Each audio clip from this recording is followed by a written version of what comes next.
I would say that I've become more serious about doing some strength training. I've always loved walking and running and endurance kinds of activities, and I've always sort of hated doing weights. I just don't like it, and I'm a wimp. I'm not a very well.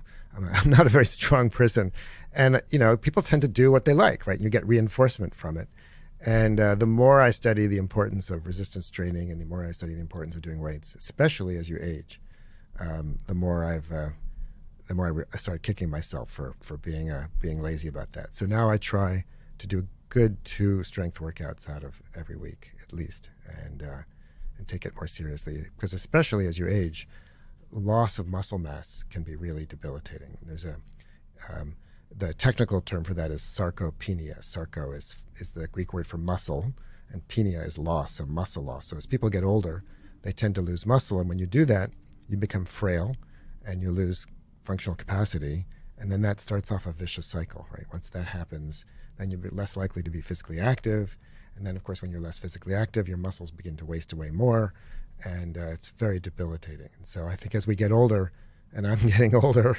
it's more and more important, to kind of incorporate that. So I think that's the one thing that I've taken to heart.